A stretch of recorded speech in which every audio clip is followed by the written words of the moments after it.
अस्सलाम वालेकुम स्टूडेंट्स। उसके बाद आपका टॉपिक है कैपेसिटेंस विद डाइलेक्ट्रिक्स। जैसे कि मैंने पहले आपको बताया था कि दो कैपेसिटर की जो प्लेट्स होती हैं उनके दरमियान किसी मीडियम के यूज़ करने से उसकी कैपेसिटेंस डिक्रीज़ नहीं होती बल्कि इंक्रीज़ हो जाती है। इस चीज़ को हम इस टॉपिक में डिस्कस करेंगे। तो सबसे पहले हम एक पैरेलल प्लेट कैपेसिटर कंसिडर करते हैं जो कि बैटरी के साथ कनेक्टेड है, जिसका ईएमएफ वी है। अब फॉर एग्ज़ाम्पल हम कंसिडर कर लेते हैं कि उन प्लेट्स का जो एरिया है वो ए है और उनके दरमियान जो डिस्टेंस है या जिसको सेपरेशन का नाम देते हैं वो स्मॉल डी है। अब फॉर एग्ज़ाम्पल उस कैपेसिटर के अंदर क्यू चार्ज स्टोर हुआ है, ठीक है। जब उसके दरमियान वैक्यूम या एयर मौजूद है तो फिर वो चार्ज किसकी इक्वल होगा? क्यू चार्ज, वो इक्वल होगा Q is equal to C V के। अब सी यहाँ पे क्या है? सी जो है वो कैपेसिटेंस है कैपेसिटर की। In case of parallel plate capacitor जो उसकी कैपेसिटेंस होती है वो किसकी इक्वल होती है? ए एप्सिलॉन नॉट डी की इक्वल होती है। ये आप ऑलरेडी प्रूव कर चुके हैं। उसके बाद माइकल फैराडे ने 1937 में ये इन्वेस्टिगेट किया था कि जब दो पैरेलल प्लेट्स के दरमियान कोई भी डाइलेक्ट्रिक यूज़ किया जाता है, कोई भी मीडियम यूज़ किया जाता है किसी भी मटेरियल का, तो उसकी जो कैपेसिटेंस होती है वो बजाय कम होने के वो इंक्रीज़ हो जाती है। तो फॉर एग्ज़ाम्पल पहले उसके अंदर जो चार्ज स्टोर हुआ था वो क्यू स्टोर हुआ था चार्ज, तो फिर दरमियान में कोई भी डाइलेक्ट्रिक यूज़ करने के बाद जो उसका चार्ज हो जाएगा वो क्यू डैश हो जाएगा, ठीक है। और उसकी कैपेसिटेंस सी से इंक्रीज़ होकर सी डैश हो जाएगी। तो फिर ये आपके सामने दो डायग्राम्स हैं। एक डायग्राम जो है ये विदाउट डाइलेक्ट्रिक है और ये जो डायग्राम है ये विद डाइलेक्ट्रिक है कि जब हमने उस दोनों प्लेट्स के दरमियान कोई डाइलेक्ट्रिक को यूज़ किया तो उसकी वजह से उसकी कैपेसिटेंस इंक्रीज़ हो गई, ठीक है। अब देखें फिर इक्वेशन क्या बन जाएगी। पहले इक्वेशन थी Q is equal to C V. जब दरमियान में आप कोई भी मीडियम यूज़ करेंगे, कोई भी डाइलेक्ट्रिक यूज़ करेंगे तो फिर Q डैश इक्वल आ जाएगा सी डैश वी के, ठीक है।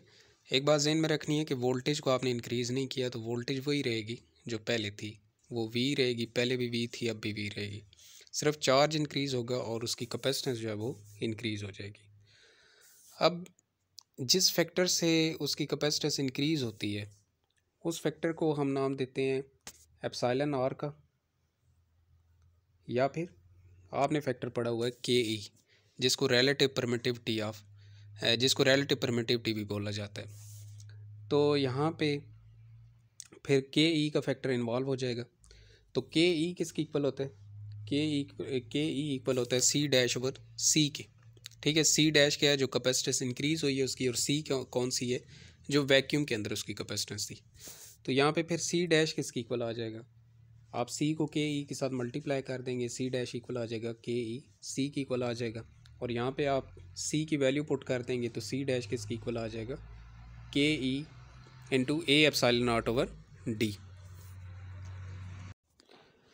अब यहाँ पे आप वाज़ेह तौर पे दे सकते हैं कि सी डैश जो है वो आपके पास इक्वल आ गया के E into A epsilon not over D के। इसका मतलब है कि के ई के साथ कुछ चीज़ ऐड हो रही है, तो जब ऐड हो रही है तो इसका मतलब है सी डैश जो है वो सी से क्या होगा? ग्रेटर होगा। किस फैक्टर की बिना पर? के ई फैक्टर की बिना पर। और के ई क्या चीज़ है? ये एक कांस्टेंट होता है, रिलेटिव परमिटिविटी इसको बोला जाता है। ये हर एक मीडियम के लिए डिफरेंट होता है। इसका एक प्रॉपर टेबल भी होगा, आप एफएससी की बुक में चेक कर सकते हैं, वहाँ पे मौजूद होगा। तो ये हर एक मीडियम के लिए इसकी वैल्यू डिफरेंट होती है। तो यहाँ पे जो डाइलेक्ट्रिक कांस्टेंट है के ई, ये डायमेंशन लेस क्वांटिटी है क्योंकि ये कांस्टेंट है, ठीक है। कांस्टेंट की कोई डायमेंशंस नहीं होती। तो उसके अलावा इसको रिलेटिव परमिटिविटी ऑफ मीडियम भी बोला जाता है, जैसे कि पहले मैं आपको ये बता चुका हूँ। तो उसके बाद इसके इफ़ेक्ट्स देखते हैं कि डाइलेक्ट्रिक मीडियम के इफ़ेक्ट्स क्या होते हैं। तो सबसे पहले है कि जो डाइलेक्ट्रिक कांस्टेंट है के ई, जब वो दो चार्जेस के दरमियान प्लेस हो जाता है तो उनकी जो इलेक्ट्रिकल फोर्स है दो चार्जेस के दरमियान वो डिक्रीज़ होना शुरू हो जाती है, ठीक है। उनकी इलेक्ट्रिकल फोर्स उनके दरमियान डिक्रीज़ होना शुरू हो जाती है। और इलेक्ट्रिकल फोर्स इक्वल किसकी होती है? वो इक्वल होती है F is equal to 1/4 pi epsilon not K E into Q1 Q2 over R square. अब यहाँ पे वाज़ेह तौर पे देख सकते हैं कि ये फोर्स और ये के ई इन दोनों के दरमियान इन्वर्स रिलेशन है। तो जब आप के ई को इंक्रीज़ करेंगे तो जो इलेक्ट्रिक फोर्स है वो क्या हो जाएगी? डिक्रीज़ हो जाएगी, और जब आप के ई का फैक्टर डिक्रीज़ करेंगे तो इलेक्ट्रिक फोर्स इंक्रीज़ हो जाएगी। ठीक है, इन दोनों के दरमियान इन्वर्स रिलेशन है।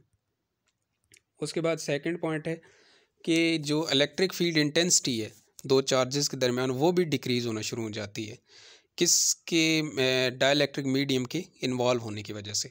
ठीक है, तो दो चार्जेस के दरमियान जो इलेक्ट्रिक फील्ड इंटेंसिटी है वो भी डिक्रीज़ हो जाती है, और उन दोनों चार्जेस के दरमियान जो इलेक्ट्रिक फील्ड होता है वो भी डिक्रीज़ हो जाता है। तो इलेक्ट्रिक फील्ड इंटेंसिटी को आप इस एक्सप्रेशन से डिनोट कर सकते हैं, इज इक्वल टू 1/4πε0 के ई into Q over R square. तो यहाँ पे भी आप वाज़ेह तौर पे देख सकते हैं कि ई और के ई के दरमियान इन्वर्स रिलेशन है, जिसकी वजह से के ई को इंक्रीज़ करने से ई जो है वो डिक्रीज़ हो जाएगा। उसके बाद electric field near the surface of charge conductor, charge conductor के करीब जो इलेक्ट्रिक फील्ड होता है इमर्स्ड होता है उसके अंदर, वो किसकी इक्वल होता है, वो इक्वल होता है E is equal to sigma over epsilon not into K E. तो यहाँ पे सिग्मा क्या है, सिग्मा का कंसेप्ट एक बार पहले भी मैं आपको बता चुका हूँ कि सिग्मा जो होता है ये चार्ज डेंसिटी होती है किसी भी कंडक्टर की। कि फॉर एग्जांपल आपके पास एक कंडक्टर मौजूद है, या आपके पास एक कंडक्टर मौजूद है, तो इस कंडक्टर के एरिया के अंदर जितना इसके एरिया है उसके अंदर इसके ऊपर कितना चार्ज मौजूद है उसको चार्ज डेंसिटी बोला जाता है। ठीक है, तो उसको डिनोट किससे किया जाता है, सिग्मा से डिनोट किया जाता है। ठीक है, तो ये आपका टॉपिक था डाइलेक्ट्रिक्स, इलेक्ट्रिक फील्ड इन डाइलेक्ट्रिक्स, और उसके कुछ इफ़ेक्ट्स हमने डिस्कस किए हैं यहाँ पर। तो होप सो आपको ये क्लियर हो गए होंगे।